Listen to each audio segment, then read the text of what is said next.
আমি ইয়াতে RFID কাৰ্ডটো বনাই ল'লোঁ আৰু RFID কাৰ্ডৰ কাৰণে আমাৰ বেছি সময় নালাগিল আৰু ইয়াতে RFID কাৰ্ডটো বনোৱাৰ পিছতে আমি এটা ভাণ্ডাৰ ঘৰলৈ গ'লোঁ আৰু দুপৰীয়াৰ সাজটো ইয়াতে আমি গ্ৰহণ কৰিম আৰু কি আছে দুপৰীয়া সাজত আপোনাক অকণমান দেখাবলৈ চেষ্টা কৰিছোঁ। এয়া আমি লৈছোঁ ভাত, এয়া দেখিছে ভাত আৰু এয়া ৰাজমাহৰ দালি। বিভিন্ন ধৰণে তেওঁলোকে অমৰনাথ যাত্ৰী যিসকল আহিছে তেওঁলোকক এনেধৰণে আপ্যায়ন কৰি আছে। ইয়াতে কোনো ধৰণৰ সম্পূৰ্ণ বিনামূলীয়াকৈ তেওঁলোকে দিয়ে এনেধৰণৰ আহাৰ। আৰু এয়া দেখিছে ভাত, ৰুটি, মিঠাই যি খায় আপুনি সকলো ধৰণৰ ইয়াতে আপোনাৰ ল'ব পাৰিব। এয়া দেখিছে আৰু এনেকৈ আমি ইয়াতে দুপৰীয়াৰ সাজটো আমি গ্ৰহণ কৰি লৈছোঁ। আৰম্ভ হ'ব। তো আমি ঘৰৰ পৰাই প্ৰথমতে আমি অনলাইন যোনটো পাৰ্মিট হয় অনলাইন পাৰ্মিট আমি কৰি আনিছিলোঁ। অনলাইন পাৰ্মিট কৰাৰ পিছত ডক্টৰী পৰীক্ষা ইত্যাদি আমি তাৰ পৰাই অনলাইন যোগে কৰি আহিছিলোঁ আৰু আমি থকাৰ ব্যৱস্থাও অনলাইনভাৱেই কৰিছোঁ, আপোনালোকেও কৰিব পাৰিব। কিন্তু এটা কথা মনত ৰখা উচিত যাতে ইয়াত আহি যোনখন RFID মানে আপোনাৰ ৰেডিঅ' ফ্ৰিকুৱেঞ্চি কাৰ্ড যোনখন এখন নোপোৱাকৈ কোনো কাৰণত অমৰনাথ যাত্ৰা কৰিব নোৱাৰে। এইটো প্ৰথমতে আহি আপোনালোকে ইয়াতে চৰকাৰীভাৱে যেনেধৰণে সুবিধা তেওঁলোকে ৰাখিছে তাতেই আহিব। কোনো ধৰণৰ হোটেলত থাকি বা হোটেলৰ মানুহক এই ৰেডিঅ' ফ্ৰিকুৱেঞ্চি কাৰ্ডখন বনোৱাৰ কাৰণে তেওঁলোকক কোনো একো ক'ব নালাগে। ধুনীয়া সুন্দৰ ব্যৱস্থা আছে। আমি গৈছোঁ আৰু আমি মাত্ৰ 10 মিনিটৰ ভিতৰতে এই কাৰ্ডখন আমি ইতিমধ্যে বনালোঁ আৰু এই কথাখিনি মই পিছলৈ অহা যাত্ৰীসকলৰ বাবে বিশেষকৈ আমাৰ অসমৰ যাত্ৰীসকলৰ বাবে বিষয়টো ইয়াৰ পিছত আমি এখন বজাৰ হয় আৰু পেহেলগামৰ ওচৰতে এখন বজাৰ আৰু ইয়াতে অকণমান বজাৰ ঘূৰিলোঁ। এয়া হৈছে কেশৰ দি পেলাই ধুনীয়াকৈ আপোনাৰ গাখীৰেৰে ধুনীয়াকৈ বনাইছে আৰু ইয়াত দেখিছে বিভিন্ন ধৰণৰ পকৰি সোৱাদ ল'ব পাৰি আৰু আমি ইয়াতে অলপ তেনেধৰণে হোটেলত বহি সোৱাদ ল'লোঁ।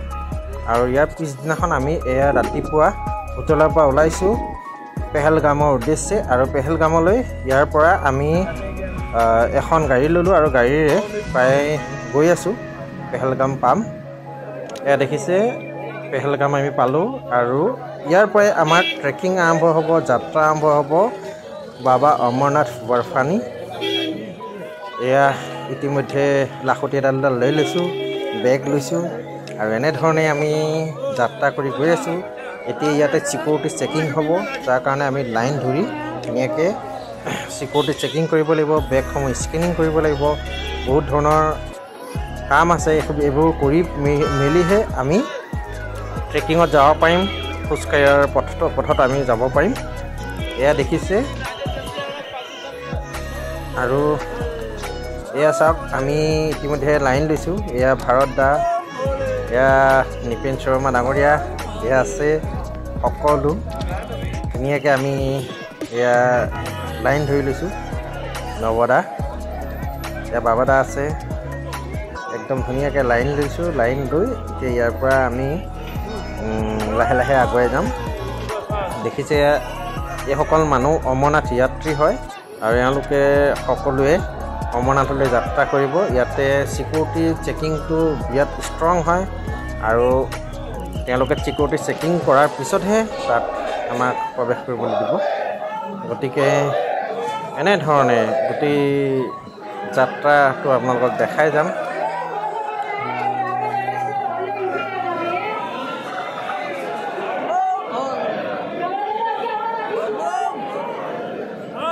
এনেধৰণে সকলোৱে উলহ মালহেৰে গৈ আছে।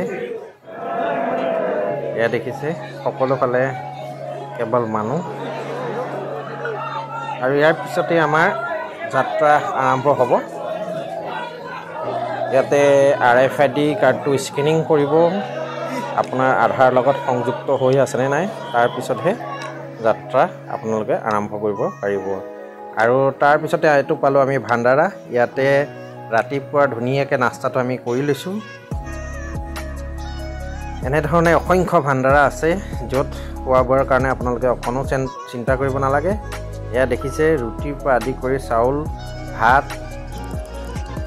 এটি বিভিন্ন ধৰণৰ সুস্বাদু ব্যঞ্জনেৰে আপোনাক আপ্যায়ন কৰি থকা হৈছে আৰু এনেধৰণে আমিও যিহেতু ৰাতিপুৱা ইয়াতে আমি আহাৰটো গ্ৰহণ কৰি তাৰপিছত আমি ইয়াৰ পৰা যাত্ৰা আৰম্ভ কৰিম খোজকাঢ়ি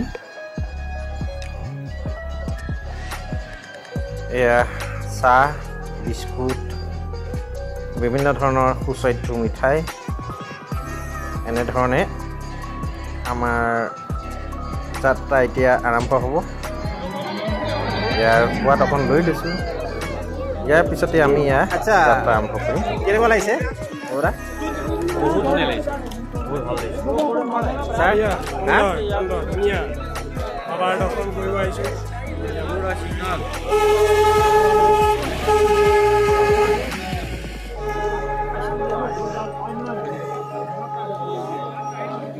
কেনেকুৱা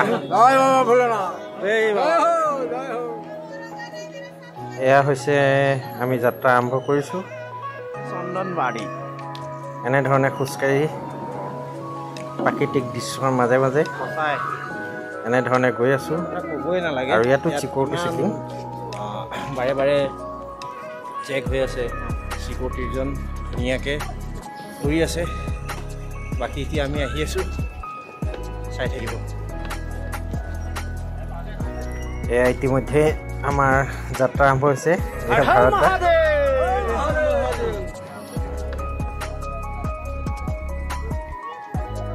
এইখিনিত ৰাস্তাটো ভালেই আৰু এনেধৰণে আমি গৈ আছোঁ ওপৰলৈ উঠি আহিছোঁ সিমানেই ঠাণ্ডা এটা অনুভৱ জয় বাবা অমৰনাথ কেনেকুৱা লাগিছে সুন্দৰ লাগিছে একদম বঢ়িয়া লাগিছে কিবা একদম বিৰাট কেনেকুৱা জেগাত গৈ আছে ন এনেকৈ ধৰণে আমি গৈ থাকিম আপোনালোকক দেখাই যাম ইয়াৰ প্ৰাকৃতিক সৌন্দৰ্য তথা আমাৰ অনুভৱবোৰ জয় বাবা অমৰনাথ ইতিমধ্যে দেখিছে আমি বাবা অমৰনাথলৈ যাত্ৰা এয়া প্ৰথম আৰম্ভ কৰিছোঁ আৰু ইমান ধুনীয়াকৈ প্ৰাকৃতিক সৌন্দৰ্যৰ মাজতে এয়া দেখিছে আপুনি ইমান ওপৰলৈ উঠিলোঁ আৰু প্ৰাকৃতিক সৌন্দৰ্যৰ মাজতেই আমি এনেধৰণে যাত্ৰা আমি আৰম্ভ কৰিছোঁ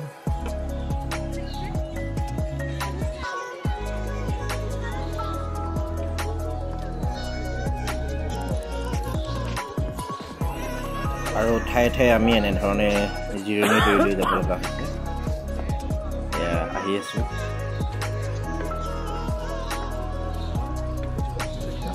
এয়া প্ৰথম দিনৰ আমাৰ অভিজ্ঞতা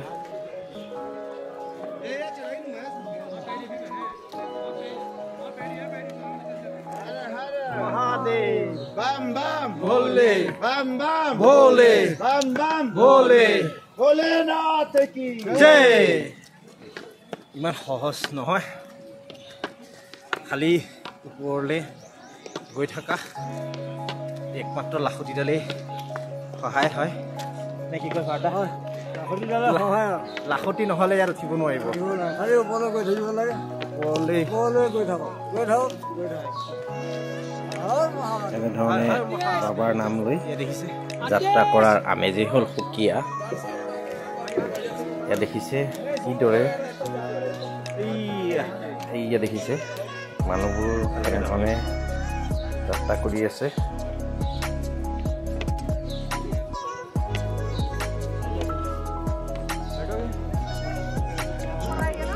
আৰু আমি এনেধৰণে যিমানেই আগুৱাই গৈ আছোঁ সিমানেই ওখ ঠাই পাই গৈ আছোঁ এয়া দেখিছে অক্সিজেনৰ অভাৱত এনেধৰণে মানুহ ঘূৰি গৈছে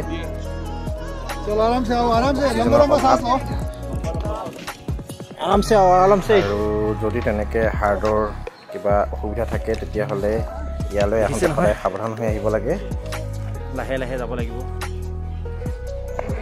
আৰু আমি এনেধৰণে ওপৰলৈ ক্ৰমান্বয়ে গৈ আছোঁ ওপৰলৈ লাহে লাহে গৈ থকা দৃশ্য বাটত যথেষ্ট মানুহ আৰু এয়া হৈছে ভাৰত দা আমি দুজন আগত পৰিলোঁ আৰু বাকীকেইটা অলপ পিছুৱাই থাকি গ'ল আৰু এনেধৰণে আমি ৰোমাঞ্চকৰ এক যাত্ৰা বুলি ক'ব লাগিব ভগৱানৰ ইচ্ছা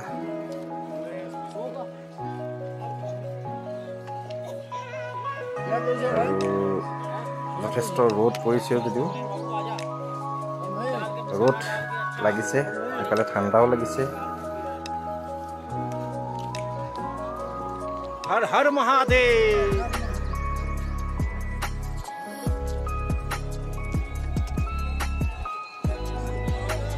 এই অকণমান নাই দেখিছে নহয় ওখ খালী ওখ আৰু আমাৰ এই প্ৰথম দিনৰ যাত্ৰা আৰু 2 দিন আছে যাবলৈ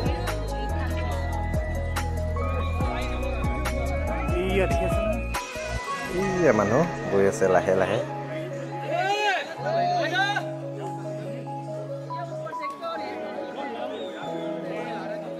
আৰু এয়া দেখিছে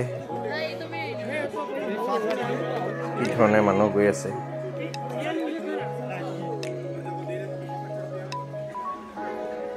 এয়া আমাৰ হ'ল শৰ্মা ডাঙৰীয়া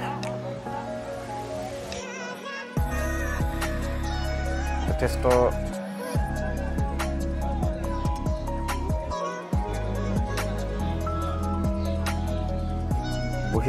বহি আমি যাত্ৰা কৰি আছোঁ গৈ আছোঁ ওপৰলৈ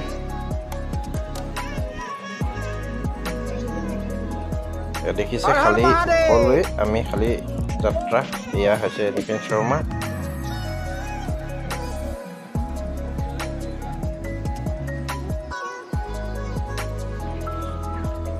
তলৰ পৰা এনেধৰণে আহি আমি ইয়াত পাইছোঁহি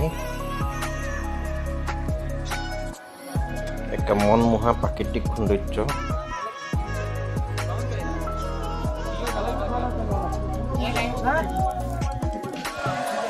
দেখিছে কেনেধৰণে যাত্ৰা কৰিছে আৰু এটা কথা ক'ব লাগিব যে ইণ্ডিয়ান আৰ্মিৰ যি ছিকিউৰিটি লেভেল বহুত উন্নত আৰু তেওঁলোকে সকলো জেগাতে সুৰক্ষাৰ ব্যৱস্থা কৰিছে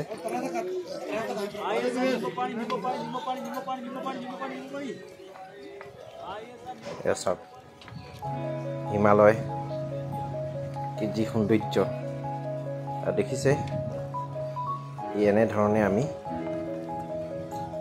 ৰাস্তাসমূহত গৈ আছোঁ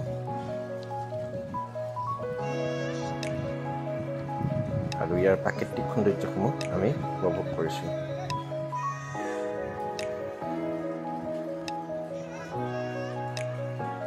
আৰু বাবা অমৰনাথ যাত্ৰা ইমান সহজ নহয় বাট পথসমূহ মুখোৱা কাৰণ ইয়াত গোটেই বছৰটোত মাত্ৰ এই বছৰ 41 দিনৰ কাৰণে মাত্ৰ খোলা দিছে আৰু 41 দিনৰ পিছত ইয়ালৈ মানুহ নাহে গতিকে ৰাস্তাসমূহ মাত্ৰ 41 দিনৰ কাৰণে যেনে তেনে বনাই দিছে ইয়াত কিছুমান জেগাত ভাল ধৰণে বনোৱা আছে কিছুমান জেগাত বাট পথ একেবাৰে নাই বুলি ক'লেও ভুল নহ'ব আৰু যি প্ৰাকৃতিক সৌন্দৰ্য সঁচাই আপ্লুত হৈছোঁ এয়া দেখিছে আমি পিছু টপত আহি উপস্থিত হৈছোঁ এইটো হৈছে পিছু টপ এয়া আমাৰ ইয়াত ফাৰ্ষ্ট আহি আমি পিছু টপত উপস্থিত হৈছোঁ দেখিছে প্ৰাকৃতিক সৌন্দৰ্যসমূহ কি ধুনীয়া কি ক'ম সঁচাকৈ হিমালয় পৰ্বতত আহি সঁচাকৈ মনটো কিবা এটা ভাল লগা অনুভৱ হৈছে কাৰণ এইসমূহ বস্তু আমি দেখা নাছিলোঁ এতিয়াও আমাৰ যাবলৈ বহুত দূৰ বাকী আছে এই দেখিছে জিজু তল আমি 11,000 মানে 13,500 ফুট আছে আৰু এটা হৈছে এইটো হৈছে এটা ভাণ্ডাৰা আৰু ভাণ্ডাৰাত দেখিছে কেনেধৰণে অমৰনাথ যাত্ৰীসকলক আপ্যায়নৰ ব্যৱস্থা কৰিছে। ভাত, দালি, ক্ষীৰ যি খায় এয়াসমূহ সম্পূৰ্ণ বিনামূলীয়াকৈ তেওঁলোকে ব্যৱস্থা কৰিছে। ইয়াত দেখিছে বিভিন্ন ধৰণৰ ব্যঞ্জনেৰে আমাৰ যিসকল অমৰনাথ যাত্ৰী আহিছে সকলোকে আহাৰৰ ব্যৱস্থা কৰি দিছে। যিমান খাব পাৰে আপুনি ল'ব পাৰে, কিন্তু ইয়াৰ পৰা যিহেতু ইমান ওখত তেওঁলোকে ইমান ওপৰত আহি তেওঁলোকে যাত্ৰীসকলক খোৱা বোৱাত সহায় কৰিছে, গতিকে ইয়াৰ অলপো আহাৰ যেন অনিষ্ট নহয় তাৰ প্ৰতি সকলোৱে দৃষ্টি ৰাখিব লাগে। এয়া দেখিছে পনীৰ টিক্কাৰ পৰা আদি কৰি এইবোৰ পনীৰ টিক্কা যি লাগে আপোনাক সকলো ধৰণৰ খোৱাৰ ব্যঞ্জন আপোনালোকে ইয়াত পাব। 5 ষ্টাৰ হোটেলৰ সদৃশ খানা ইয়াত উপলব্ধ। আৰু দেখি আছে ইয়াত কিমান মানুহে চোলা ভটৌৰাৰ পৰা আদি কৰি কিমান মানুহে ইয়াত সময় অতিবাহিত কৰিছে। তেওঁলোকে যাত্ৰীসকলক আহাৰৰ ব্যৱস্থা কৰিছে। যি খায় আপোনালোকে মিঠাইৰ পৰা আদি কৰি এয়া দোচা, এয়া হৈছে চোলা ভটৌৰা, এইবোৰ সম্পূৰ্ণ ব্যঞ্জন। এয়া হৈছে মিঠাই। আপুনি যিমান খায় আপুনি ল'ব পাৰিব। বিভিন্ন ধৰণৰ মিঠাই তেওঁলোকে আপ্যায়ন কৰিছে। এয়া হৈছে মিঠাই, খেজুৰ,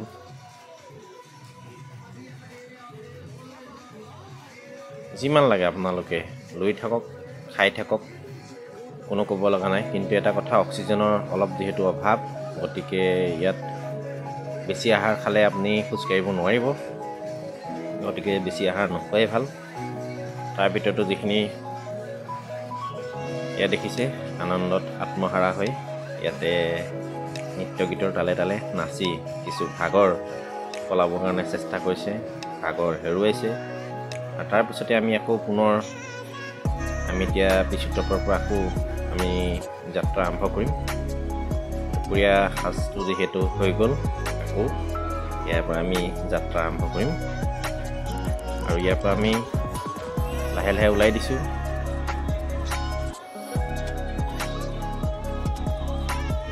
এই বাটত আপোনাৰ তেওঁলোকে গোটেই বস্তুবোৰ মিলাই লয়, যাতে দুপৰীয়া আহাৰ, সন্ধিয়া আহাৰ খাব পৰাকৈ জেগাই জেগাই এই ভাণ্ডাৰাসমূহ তেওঁলোকে স্থাপিত কৰে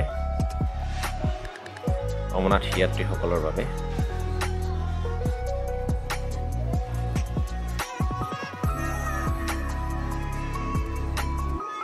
এয়া দেখিছে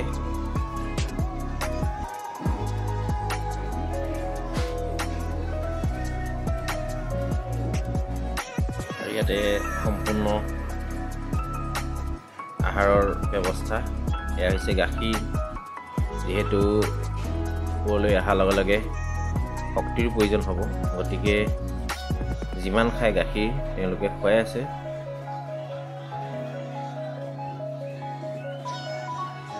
আৰু এনেধৰণে আমি পিছুটকৰ পৰা ওলাই লাহেকৈ গণেশ টপৰ ফালে আগবাঢ়িছোঁ।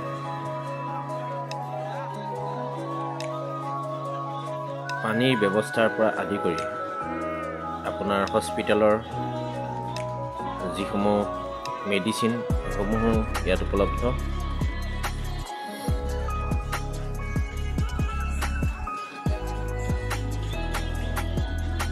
এই ভাণ্ডাৰসমূহত আপোনাৰ ৰেষ্ট ল'ব পৰা ব্যৱস্থাও আছে। আৰু ইয়াৰ পৰা আকৌ আমি আগবাঢ়িলোঁ বাবা অমৰনাথ যাত্ৰা। কি মনমোহক দেখিছে।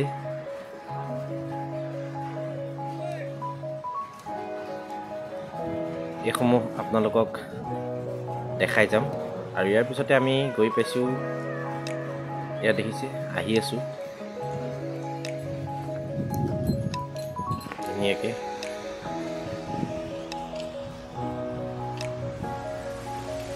ইয়াত যেনেকৈ আমি কেদাৰনাথত ঘোঁৰাৰ সমূহে যি দিগদাৰ লগায় তেনেকৈ ধৰণে অমৰনাথত এনেকুৱা কৰিব নোৱাৰে আৰু যাত্ৰীসকলৰ সম্পূৰ্ণ দিশ ইণ্ডিয়ান আৰ্মীয়ে চোৱা চিতা কৰি থাকে ৰাস্তাই ৰাস্তাই এনেধৰণে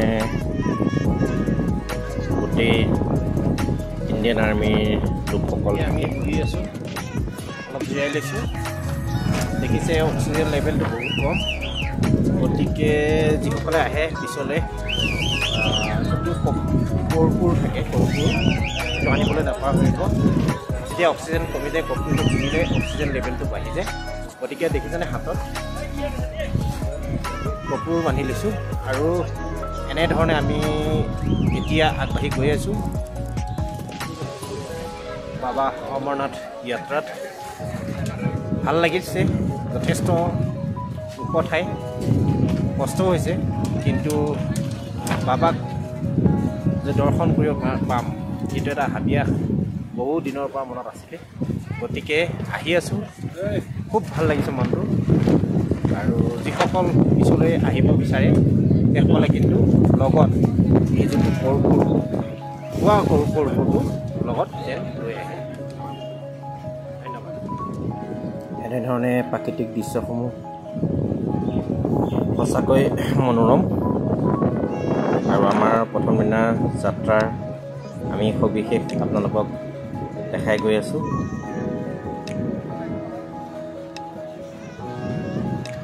এয়াই হৈছে হিমালয় শিখৰ